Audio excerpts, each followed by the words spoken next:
Hey y'all, welcome back to the shop. It is after hours again, and we are just hanging out.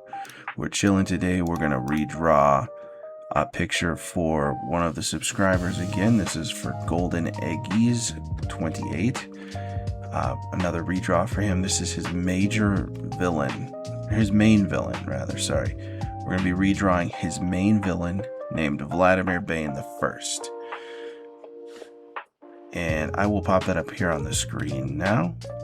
So grab your sketchbooks if you want to draw along, or just get a drink, or just sit down and chill, and let's talk. So today, what I wanted to talk about is how the finish line is a myth, or at least it should be a myth, in a good way, not necessarily in a bad way. And the idea behind that being that you realistically want to keep the carrot in front of you. You're always chasing the carrot. And you're never really going to reach the finish line. And there can be a finish line for some of the things that you're doing. But realistically, hitting that finish line should be something that really never happens. Because you're always improving. You're always going to be doing something new. You're always going to be learning something more, improving your skills, venturing out into new projects. So you never really should be done. But that's up to you.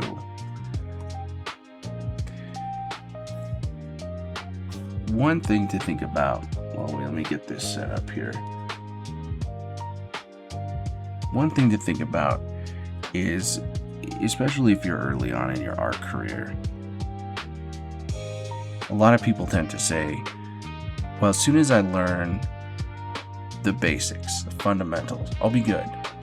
And then you learn the fundamentals, and then it's like, well, I need to learn anatomy. And when I learn anatomy, I'll be good. Then they learn anatomy and realize that there's more beyond the anatomy. There's perspective, and so on and so forth. There's like staging and acting and posing and color theory and all sorts of things that you can get into. And there never really is a finish line that people can realistically achieve, right? I mean, sure, you can set a goal and you can hit that goal, and that could be a checkpoint. But the end goal, the finish line, if you really think about it, never comes up. No matter what you're doing, there's always something else to do. So let's really quick here, we'll pause on that and we'll talk about what we're going to do for this design. I don't typically do this sort of horror stuff like Vladimir Bane here, but we're going to venture out and try this as it's new, and it's a very cool design. Absolutely super spooky. And so what we want to think about when we're creating or redrawing a villain like this, and what I think Golden Eggies has done a very good job with in terms of creating the character, is making him look like he's a bad guy. So typically, the shape language we're looking for anything that's ominous or villainous are spikes, points, triangles, specifically downward pointing triangles. Very sharp edges, sharp jawlines, sharp noses, long noses, spiky weapons, jagged armor, that sort of thing. So while we're going through this, what I really wanted to try to do is give him an ominous pose, which is really going to be like this. And this is just a perspective box to help me keep it in line. It's just going to be almost like a looking from the bottom up, not a worm's eye perspective, but kind of just looking up at him. He's looking down on us, right? And then with the character, we want to keep him very angular. And Golden Eggies in the original design also does a really good job about keeping him angular. So we're going to try and, his neck is a little smaller than that. Just kind of keep, and this is just the initial sketch, right? He's looking down, so we want that perspective to be up, looking down.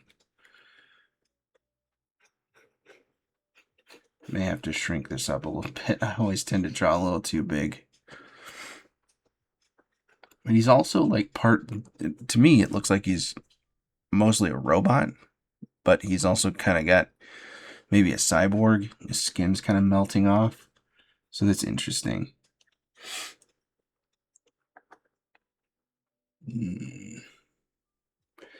So we want to keep that shape language of downward sloping V's, or downward sloping triangles, to really emphasize that this guy is not a good dude.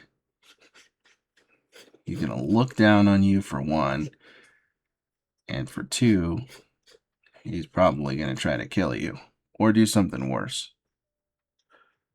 Yeah, we're going to have to shrink this whole thing just a little bit. Make it fit here.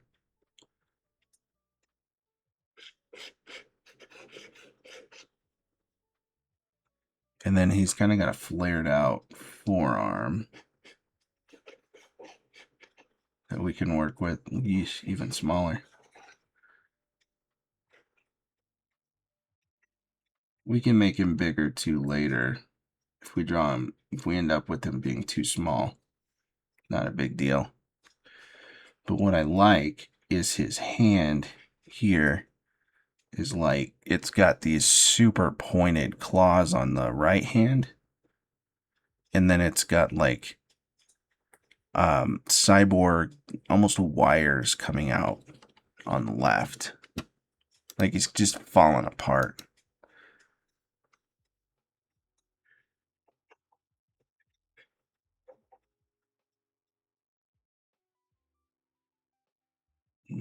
Still too big. Yikes.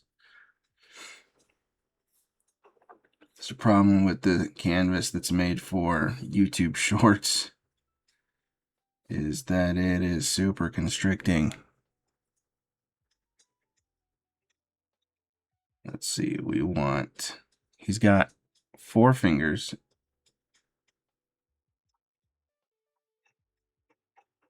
And we want to make sure that they are absolutely as spiked and jagged as they can be. Here we go. For now, that'll work for now. I may actually end up, do that now, pulling these out a little bit. Give him a little bit more of a hand, a little more of a reach.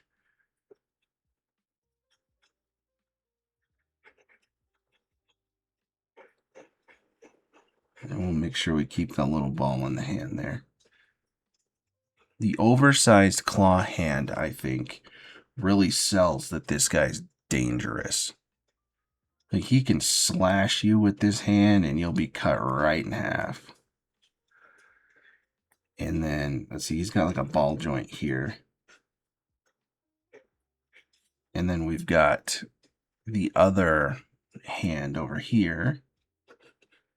And he's just like walking, maybe laughing or something. Oops, a little too big compared to this other side here.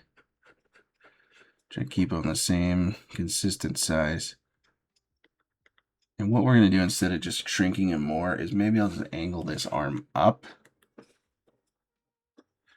because this arm fans out here and we don't really see the ball socket on this one as well. So maybe we can pull the arm up here and imply the ball socket on the bottom like this. And then his skinny robot hand here. And one of the things you can do for horror monsters is really exaggerate parts of the body. So what we do with this arm is exaggerate it long. The more unsettling it looks, the more it really falls into that horror genre. Right? This arm's just going to be like long robot arm, slender robot arm. And then he's going to have the, let's go here, back. I keep going back and forth to my reference, the reference picture that Eggy sent me. And he's, he's going to have like the hand here. But he's got the wires coming out. And we'll tear the hand apart a little bit. Maybe he should be doing something different than just like raising it up, though. Maybe he's like making a pose with it or something. Like this, so we could touch up that hand in a little bit. And what we'd do is we'd expose the wires, and it's just like all of his cyborg parts are hanging out. Something like that.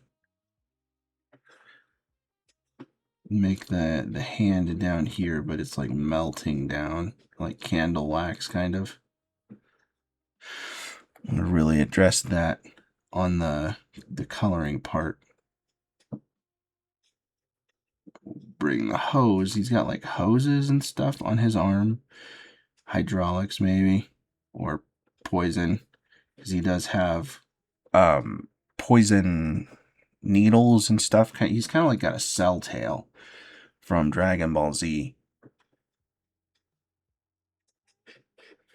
We want to emphasize the strong triangular shapes too, and really make him look like he's a villain. Eggy's doing with like this tiny little pelvis, so maybe we can kind of try to do that too. And then he's got these little hips, and they're almost like longer. He's got kind of a long spine, and Eggy's do this most recent one with like a hyper flexible spine. So maybe what we can do too is pull it down here and have him kind of doing one of these things. We'll have to readjust the hips too. Make him twisted like that, so that it's really exaggerating the uncanniness. Like that, something like that.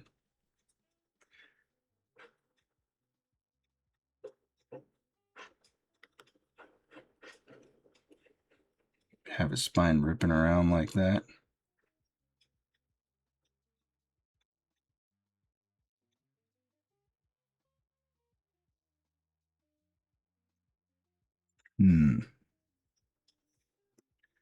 Probably get rid of this part here and just have like the spine exposed, leading into this little pelvic region.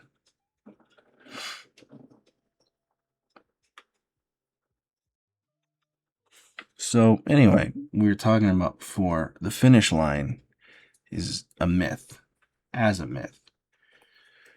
A lot of people imagine that a finish line is success. So if you're successful at whatever it is you're trying to do, if you're trying to be a master illustrator, then you're successful if you have a big following or something on social media, or you're able to sell your illustrations to big companies or for commission for big bucks. And success is the finish line. But when you get there, when you finally get to that point and you're selling commissions for big bucks, what then? you just move on to learning to be a better illustrator so that you can sell your illustrations for more money or work for more prestigious companies or, maybe design a video game character or a comic book or something like that. There's never really an end to it, right? In the picture, the reference that I got from Iggy's, this guy doesn't really have feet as far as I can see. Like, I tried opening this picture up to see if there's more to it, but I can't. It's okay, though. We will make feet for him.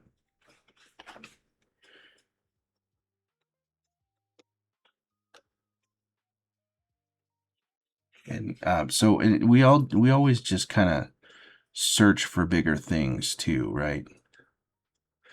There's always a new mountain to climb. We gotta move this guy up. We're running out of space down here.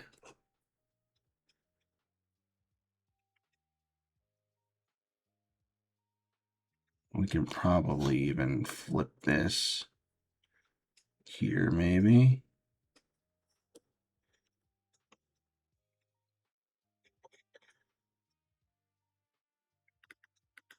There we go.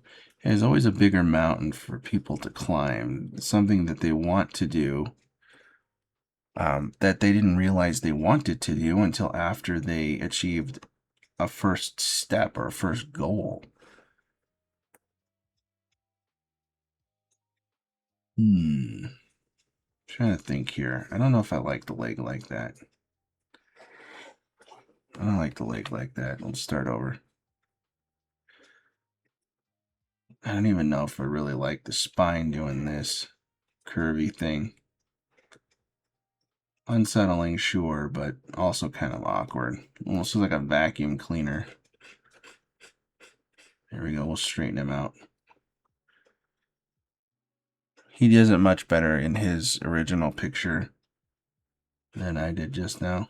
We'll flip him and straighten him out and really continue with like the ominous walking forward pose.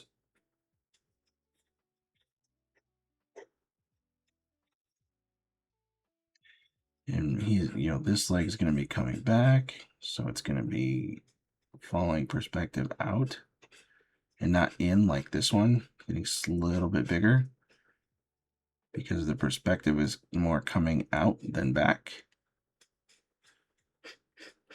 And then what you can do on these back appendages that are supposed to be, you're trying to make people imagine that they're going backwards, is hide them in shadow, obscure them.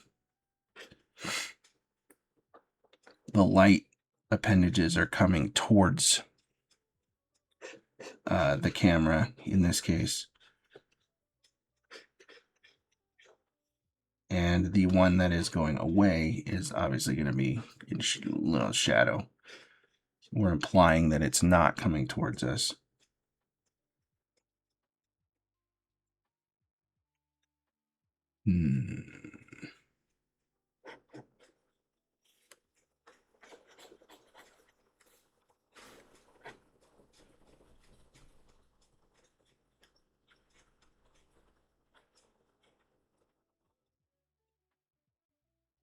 There we go. I sort of give it a little bit more volume here because it just seems a little flat.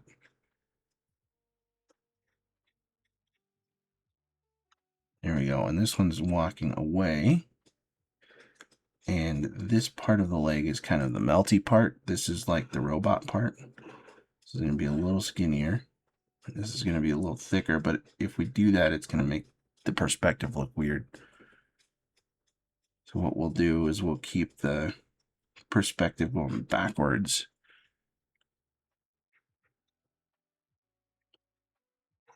Almost like Ultron from Age of Ultron, just kind of like this foot is messed up. He's like hobbling around like when Ultron first shows up in that movie. He's just kind of hobbling around.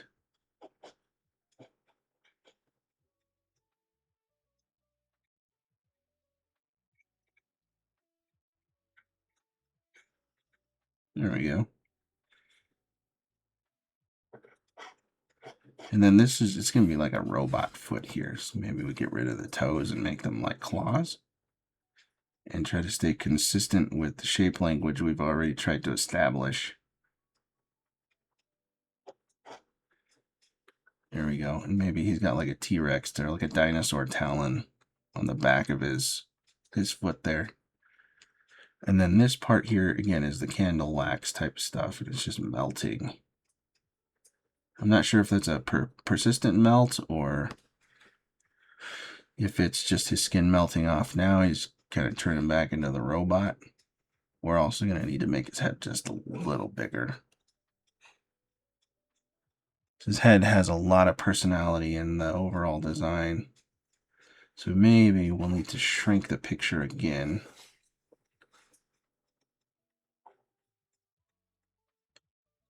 Now that we have the feet established, we'll zoom in here on the head and keep working.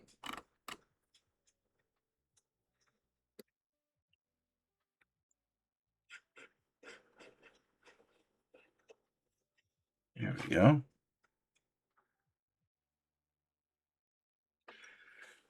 And if you want more of an example from media about how the finish line doesn't really exist, a good movie, and I know I mentioned this before, is Rocky. Rocky doesn't, in the movie, he's not fighting to become the world champion boxer, right? He doesn't, that's not something he really cares about. I think he would love to have that title. But what Rock's doing in that whole film is just proving that he belongs to in the same ring as some of these other fighters. He's got the heart to do it. And so he's not working towards world title. He's working towards just proving himself. And that's a never-ending struggle.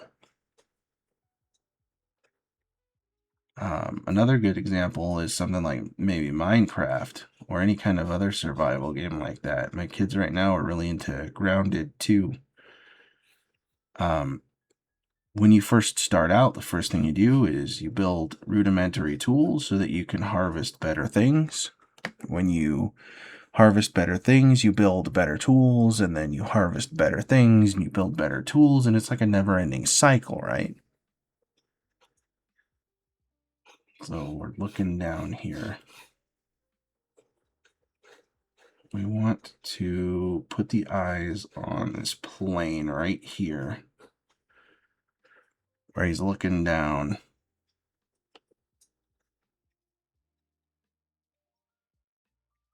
We can even make them bigger, like a bit bigger. Really exaggerate the creepy eyes. These make them like eye holes.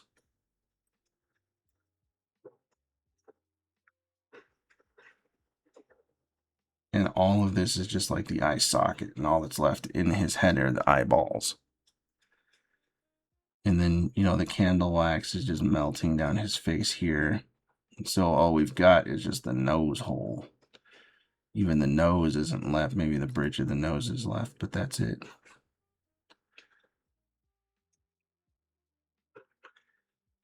And then this just wicked smile.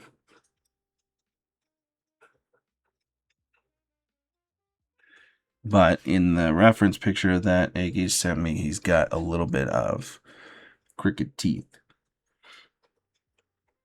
So instead of like a lizard smile or something like this, what we would do then is give him just like these crooked, nasty teeth here, like stereotypical British teeth. No offense if you're a Brit.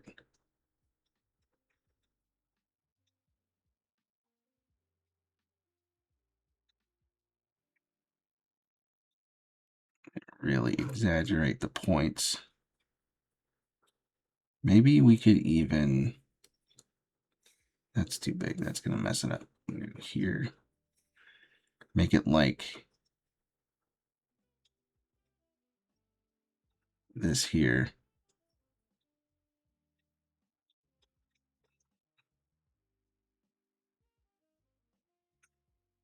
Hmm.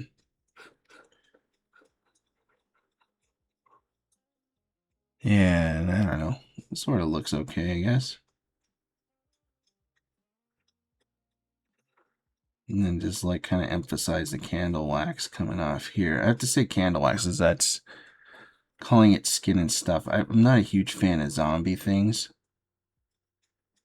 And this does kind of remind me like he's made of candle wax and it's like melting off of him rather than skin.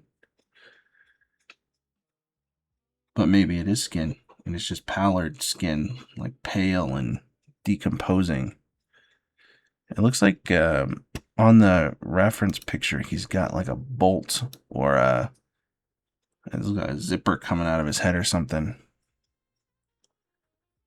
In Aggie's original design was a redesign of an older picture he's made.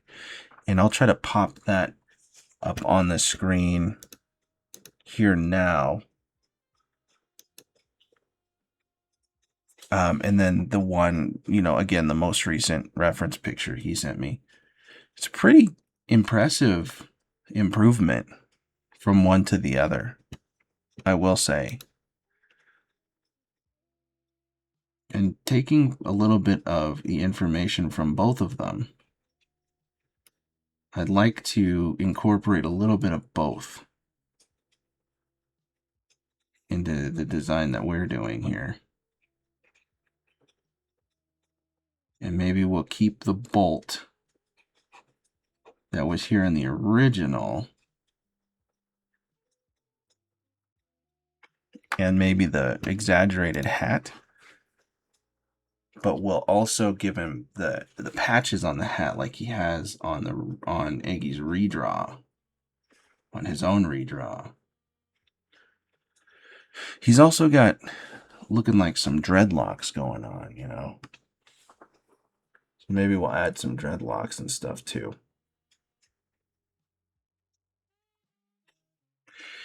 So in terms of finding a finish line, if you ever do feel like you finally get to that finish line, let's think about that.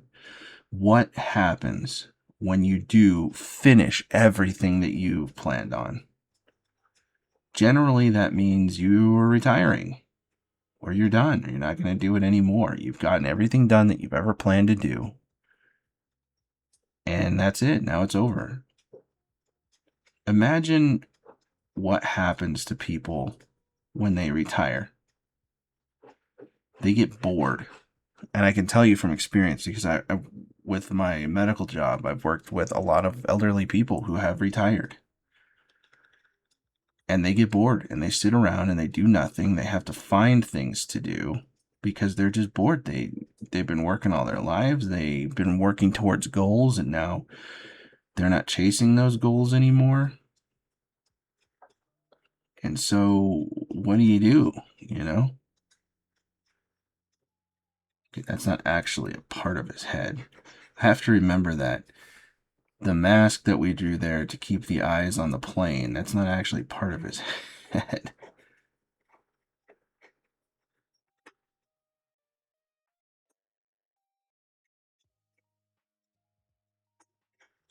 This side of his dread's kind of fallen apart, whereas this side here is still intact, and this side here is like falling apart.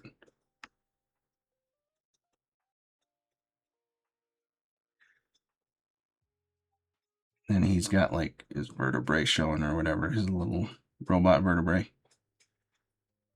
One thing I liked to do when I was a kid, whenever I would draw robots or mechanical stuff, I'd always draw like the bolts or the rivets on each side there, so it looked like they were riveted into place. Could maybe do that here to some degree.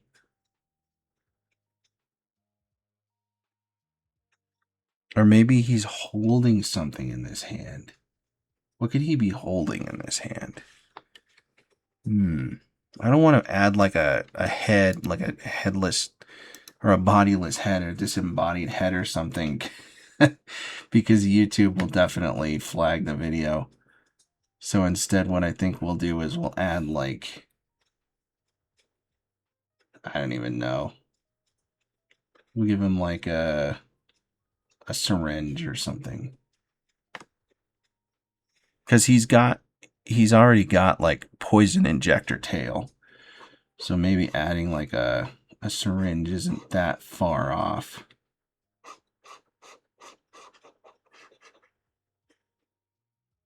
Here, and it's like leaking or something. Here we go. We'll make this like some kind of green viscous fluid or some. Add that in the color phase in a minute. Again, I'm trying to keep these videos under an hour for you guys because I'm trying to respect your time. We can go over if you guys like the longer videos. It doesn't matter to me. That's up to you. If you really want to, just let me know in the comments. We can make these videos longer or shorter. If you don't like them even as short as I've been trying to make them, you want them shorter, make them shorter. I can even, if you don't like the way that I kind of talk while drawing, I can do the drawing first and then talk over it. Maybe write a script or something instead of just like talking off the top of my head. But, you know, whatever you guys want, just let me know. I also really like just feeling like I'm sitting here chatting with you. It's like we're friends, you know, after work, just chilling, chatting about, you know, whatever and whenever. Right, he's got a bow tie. So we'll give him a little bow tie here. Oh, Vladimir Bane the First.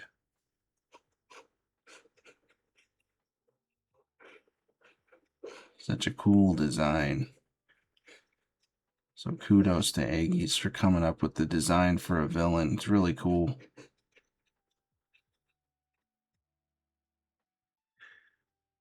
And then, do we have room for the hat? Yeah, we got plenty of room up there for a hat. And let's draw under the brim here. Like that. And then it's going to be coming like, this is where a lot of people will tell you to draw perspective boxes so that you can, I suck at that, be honest with you. Like I'll draw a perspective box here and won't use it because I just suck at that. That's something I got to get better with. Like I can do perspective for like backgrounds and stuff to some degree.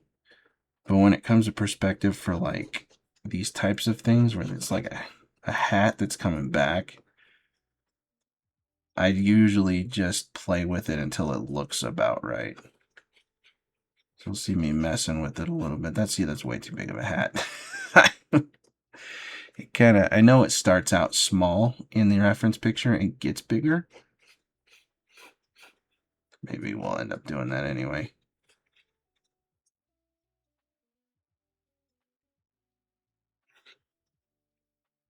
Yeah, and I always just end up kind of molding it like clay until it kind of looks right. Right, if you think about, so what, realistically, what I should have done here is just make it a cylinder and then carve the cylinder up. Right, watch. So what we would do, I'm gonna add a new layer so I don't, oops, so I don't mess with the layer that I have. What we would do is we would just make a cylinder. So make this part of the cylinder to this part of the cylinder and then connect them.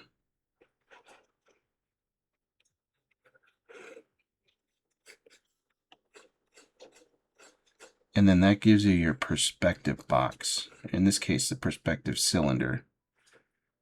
So we could say, move this whole thing, make it bigger.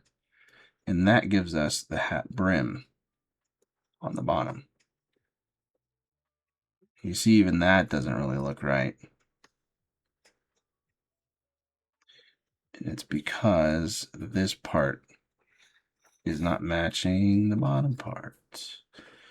We're learning perspective together through process of trial and error. But it's okay. It's just the perspective reference. So this will be the brim here. And then what we would do to make the topper is just a smaller version of the top up here. Just like a hole in the top of the can. And because it's going further away, it would be getting smaller like that. We wouldn't see this part. But even that doesn't look right, does it? Gotta make it smaller still.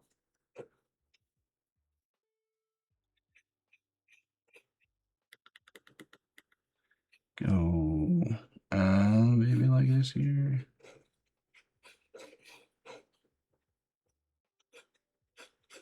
Nope. It's gotta get, even like do something like that. Make it curvy or something.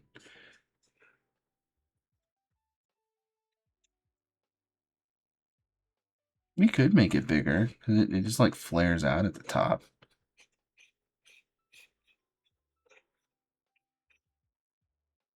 And then it's got patches in it.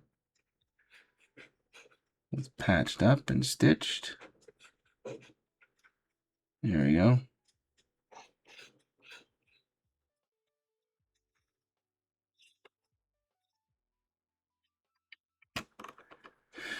And then for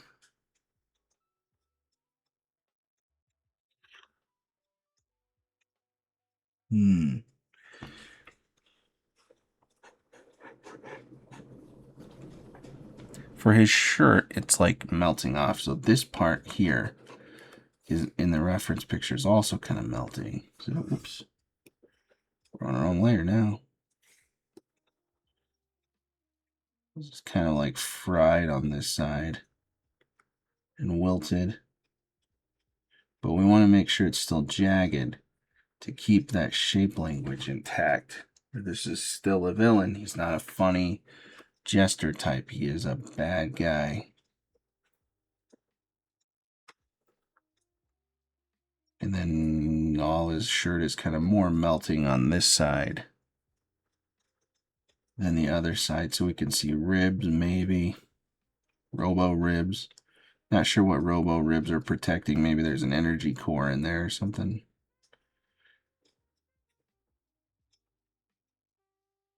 And then maybe this part's just like falling off. Get like a rib in there or something too.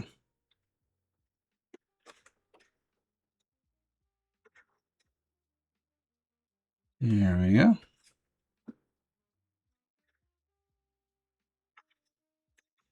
And then we can probably get rid of the perspective lines up here, since we're not using them anymore.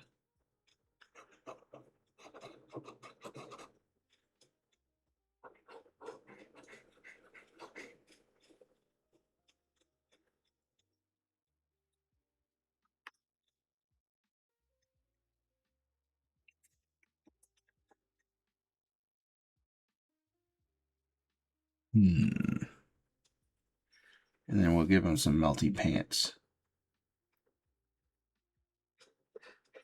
down in here, and we can clean that up in the inking phase.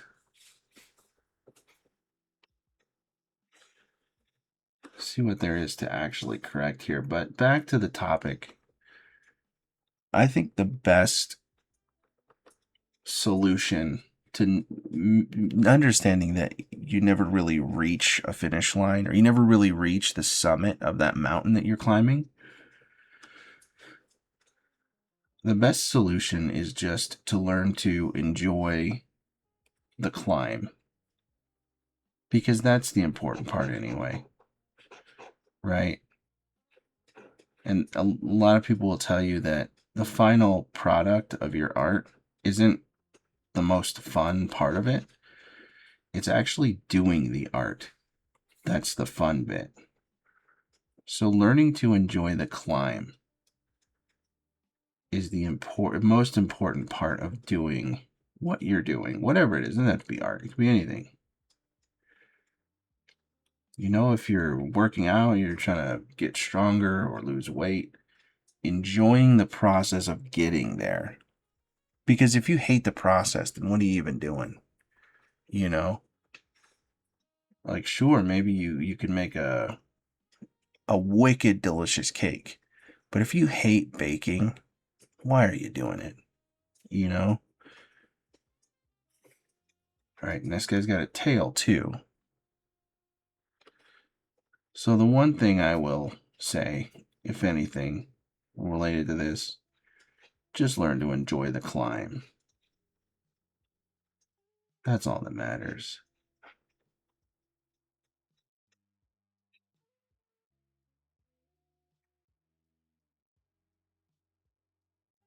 Have this tail coming like around, like a scorpion sort of.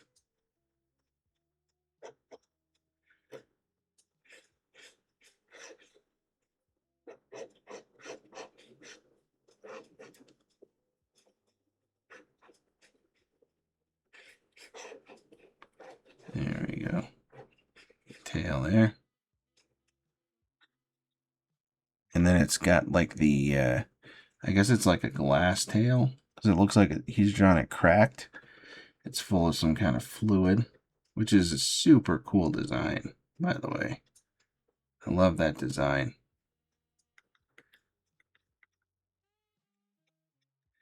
Would be like there. Technically, gravity would probably keep this part of the little tank filled.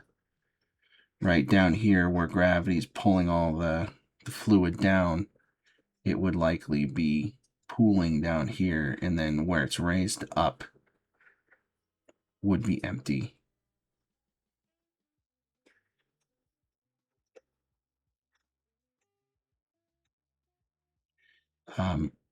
Another really good example as to enjoying the process, just remember Bob Ross.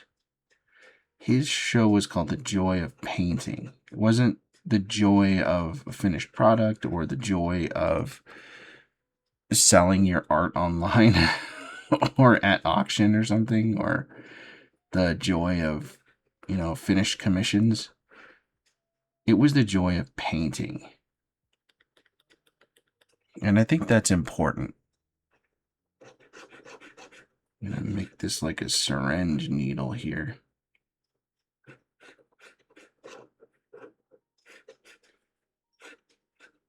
Really pointy.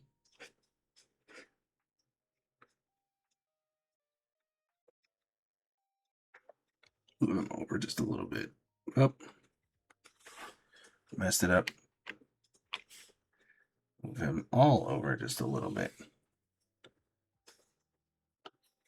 So be like Bob Ross. Whatever you do, just enjoy doing it. And it doesn't matter what it is, really, as long as nobody gets hurt. Just make sure you enjoy the process of it.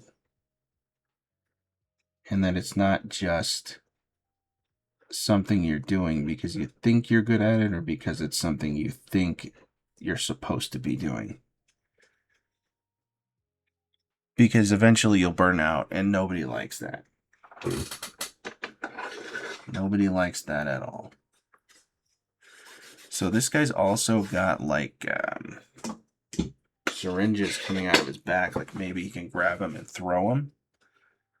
Or maybe they're just like more like reloading his tail cartridges or something. So I wonder if instead we can take his hand here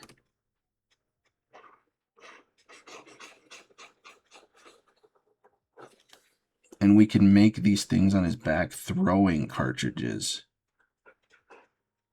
Like he can throw these at people. And what he does is he just reaches back with his robot hand, since he can bend in ways that humans probably normally can't. And he can grab hold of it.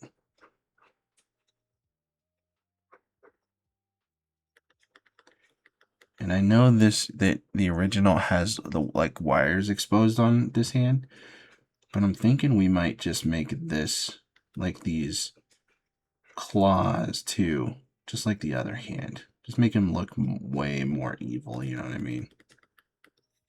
Erase this part here. And we'll draw in like this massive this massive throwing syringe. He's got several refills on his back, so if he misses, it's okay. He's got more. He's coming after you. He's not giving up. They don't break easily, so if he gets a hold of one, he can throw it again.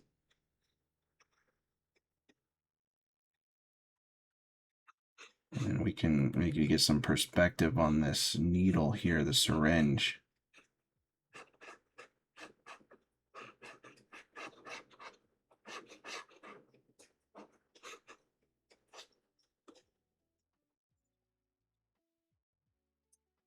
It should be upside down. That's backwards. I do that backwards.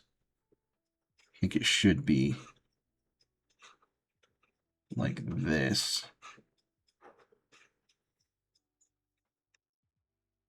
I didn't. I always said I was in the medical field. I did not use needles as part of my everyday thing, but I think that's about how they're designed.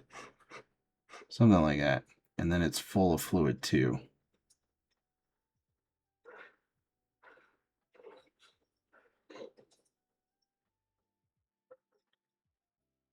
Making like the plunger here. I don't know why it would need a plunger if it's like a dart, a throwing dart or something.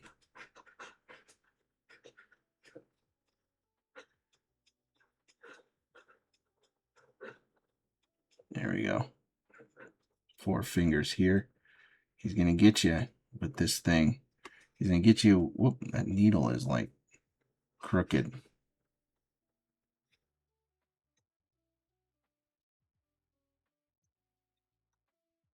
We need to taper it just a bit more, I think.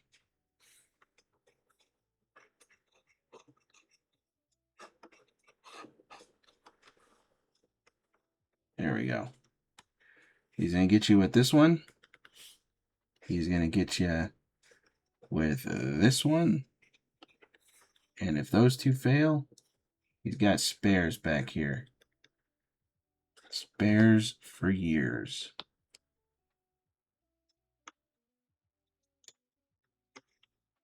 And we can just give him a little thing they'll be walking on. Some background to ground him so they're not floating in space.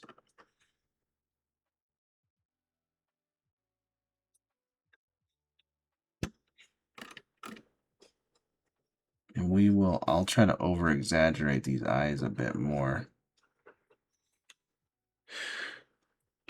Really make him look deranged.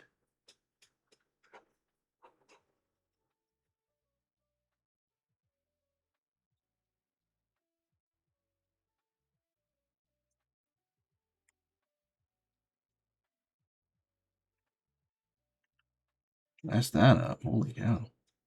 He mess up a circle. It's easy. Watch me do it constantly. And then the wax is like melting down here through his eye. This is like robot parts now.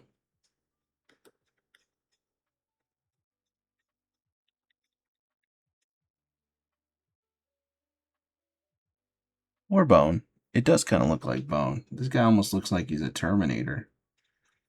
Like he's the next evolution of Terminator.